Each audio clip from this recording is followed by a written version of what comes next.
Radio Open FM. Parce que tout est possible à condition d'oser. Bienvenue dans Coachez-vous, votre chronique info et conseils en développement personnel avec Laurence Moreau, coach en libération émotionnelle et en relations créatrices.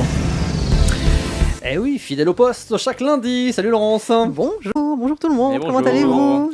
Bon, ça va et toi? Tranquillou. Eh bien écoute, ça va, si ce n'est que j'ai failli arriver en retard. Et pourquoi donc? Parce J'enlève des points sur le carnet à points, fais attention. Non, parce que moi j'ai un permis belge. Ah, mais Nanana. c'est dommage, rien à faire dessus.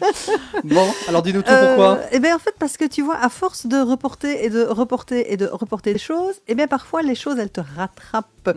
Et quand elles te rattrapent, souvent ça prend beaucoup plus d'ampleur. Donc le thème d'aujourd'hui, nous allons parler d'un mot que je suppose qu'aucun d'entre vous les garçons ne connaît, Non, c'est-à-dire bien la procrastination. Moi je connais, mais je ne fais jamais. Jamais, moi non jamais, Mais jamais. qu'est-ce que Jamais c'est que entendu ce parler. truc?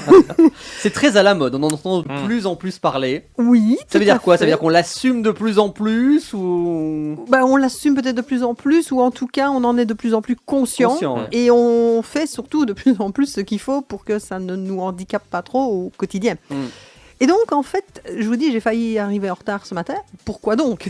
Qu'est-ce que... Oui. Voilà. Si c'est pas trop indiscret. Non, du tout. Ça Bah, va. parce que j'ai procrastiné. D'accord. Ceci expliquant cela. Voilà. Donc, qu'est-ce qui se passe? Ça fait 4 jours que je me suis rendu compte que mes oies ont pondu. Vous allez vous dire, c'est quoi le but? C'est quoi le lien? Ça va être la faute Un de ses rapprochement. oies. C'est ça. Ouais. Faudrait que ça tombe sur quelqu'un cette affaire. Exactement. Donc, qu'est-ce qui se passe? Alors, je vous explique. Mes oies vivent dans la prairie avec tous les autres animaux, donc les moutons, les chèvres, les cochons. Elles ont une petite maison rien que pour elles. Sauf que quand je mets de la paille dans leur petite maison, les chèvres sont loin d'être stupides et donc vont dans la maison des oies, puisque les oies n'y vont que la nuit. La journée, elles se promènent, elles sont dehors. Mais par contre, les chèvres, elles sont pas bêtes. Donc, comme il ne fait pas beau et compagnie, bah, elles vont dans la maison des oies et elles vont se coucher dans la paille et manger la paille des oies. Donc, jusque-là, pas de problème. Et puis, il y a 3-4 jours, je me rends compte qu'en effet, un œuf. Ah. Super. Sauf que... De chèvre. de- Et c'est ça qui est plus rare. Chèvre, c'est ça. Exactement. Le fameux œuf de chèvre. Et puis non, en fait, le lendemain, boum, 2 œufs. Donc, je me suis dit, oula, il va falloir commencer à faire quelque chose. Donc, ça veut dire qu'il faut que j'empêche mes chèvres d'aller dans la maison des oies, parce que sinon, elles vont écraser les œufs. Et puis, je me dis, je vais le faire. Et puis, là, à un moment donné, je me dis, non, tant pis, il faut que je le fasse. Parce que ce matin, quand je suis arrivée, que j'ai ouvert la porte des oies pour qu'elles sortent, la première chose qu'une chèvre a fait, vroup, elle est rentrée. Ouais. Donc je me suis d'abord déjà battue pour faire sortir la chèvre. Ensuite, je me suis dit, mais comment je fais ça pour les empêcher de rentrer? Parce que si je ferme la porte, de fait, les oies ne savent plus rentrer non plus. Donc du coup, j'ai dû courir pour aller chercher des planches, trouver les planches à la bonne dimension. Tout ça ce matin. Ouais. Quand il faut encore à moitié noir. Du coup, elle est où ma visseuse? Ah ouais. Va trouver la visseuse. Je devais la ranger, mais ça aussi je l'ai C'est procrastiné. ça. J'ai procrastiné, donc je l'ai rangée, mais pas au bon endroit. Et puis, les vis, elles sont où? Ah zut, ça c'est la boîte des clous. Et quand j'ai mis les vis à terre, qu'est-ce qui s'est passé? C'est que la chèvre, voyant que moi j'étais dans la maison des oies, elle me dit, pourquoi tu y es toi et pas moi? Donc elle est rentrée en même temps que moi. Donc on s'est battu, les vis se sont bien évidemment retournées partout. Logique. Donc voilà, c'était ma petite truc du matin. Alors que si j'avais fait ça en journée, bien calmement, quand elles sont dans l'autre partie de la prairie, j'aurais pas eu de problème. Donc voilà la procrastination. Donc ça doit servir de leçon. Voilà, comment un truc qui normalement te prend 3 minutes si tu le fais dans les meilleures conditions, va te prendre des proportions pas possibles. En plus, tu vas t'énerver, machin et compagnie. Donc, ça, c'est la pratique. Maintenant, c'est quoi la procrastination? Exactement. Déjà, si on devait définir la procrastination, qu'est-ce que vous diriez? Le déni. Ça dépend quelle est la tâche. C'est ça. Quand c'est le ménage, non, mais on ne voit pas. On ne voit pas que ça s'est entassé, que c'est ça. sale. Non, non. Pas du tout. Voilà. Non. Et puis, si tu trouves que c'est pas propre, t'as qu'à le faire toi-même. Hein. Ouais, c'est ça. Voilà. Donc, Euh, mais toujours penser qu'il y a quelque chose de plus important, de plus urgent. Ouais, c'est ça aussi. c'est ça, c'est reporté. Lou? Oui, c'est ça, c'est remettre les choses plus tard ou le lendemain en tout cas. C'est ça, au plus tard possible parfois. Et tous les jours, il y a le lendemain qui est là. Et Ouais. exactement. Alors la procrastination, en fait, il faut savoir que c'est lié étrangement. On a toujours l'impression que ce sont les gens qui sont paresseux, les gens qui foutent rien, qui procrastinent. Alors en fait, ce sont les gens très très très intelligents. Donc les gars, voilà. Ça nous concerne. Finalement, je retire ce que j'ai dit, je suis à fond dedans. Bizarrement. Nous sommes tous des procrastineurs de compétences folles. Alors, pourquoi? Simplement parce que la personne qui procrastine, en fait, c'est une personne qui se pose trop de questions. la plupart du temps.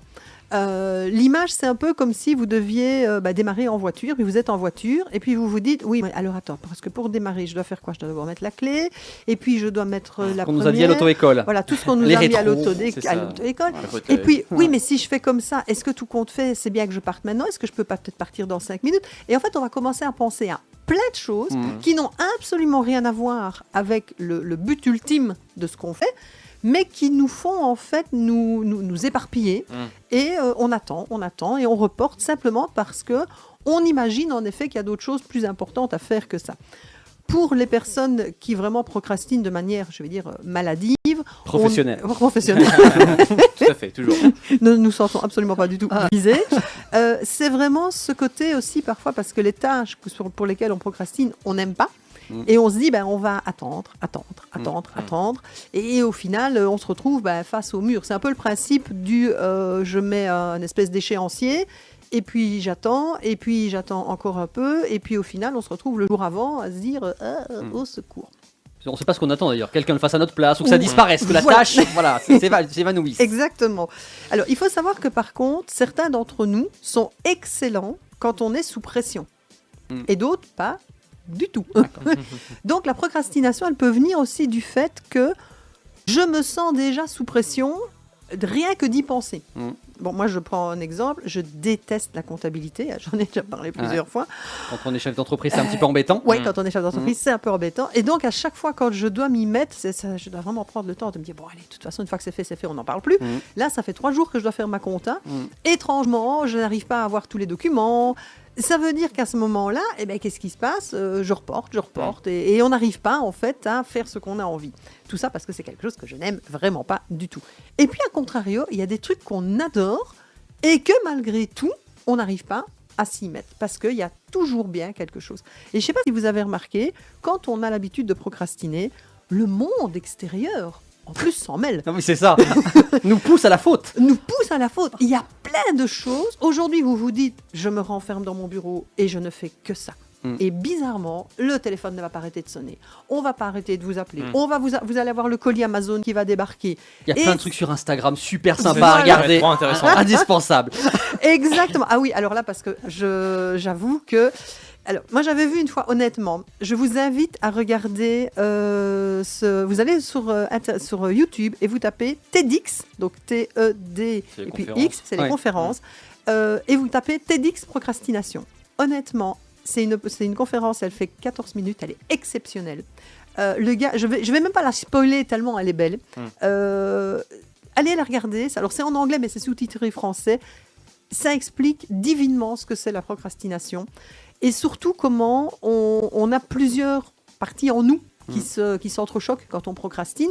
Mais franchement, elle est très, très, très bien faite. Donc, je rappelle, c'est TEDx sur YouTube et c'est la procrastination. Le nom de la personne m'échappe. Mais c'est vrai que c'est vraiment important. Comment est-ce que maintenant, on essaye de plus procrastiner? Voilà, puisque c'est visiblement pas bien. Oui, il y a des solutions. En fait, déjà, c'est d'arriver à comprendre le sens. On en revient toujours à la même chose, c'est quel est le sens pour moi de cette action que je dois faire, de ce téléphone, de cette chose que je dois faire. Et si je ne le fais pas, qu'est-ce qui va m'arriver? Et d'un autre côté, il y a toujours ce fameux bénéfice secondaire. Et si je ne le fais pas, à quel moment je me sentirai mieux? Parce qu'il y a ça aussi. Parfois, c'est notre subconscient qui nous dit « le fais pas » parce qu'il y a un truc où c'est pas bien de le faire non plus. Donc, c'est d'aller d'abord, avant toute chose, se poser et se dire « ok, j'ai ça à faire ». Alors, on est toujours aussi dans la formulation entre le « je dois faire ça », « je suis obligé de faire ça », déjà rien que le « je décide de le faire » et « je choisis de le faire », on est déjà sur une autre manière d'aborder les choses.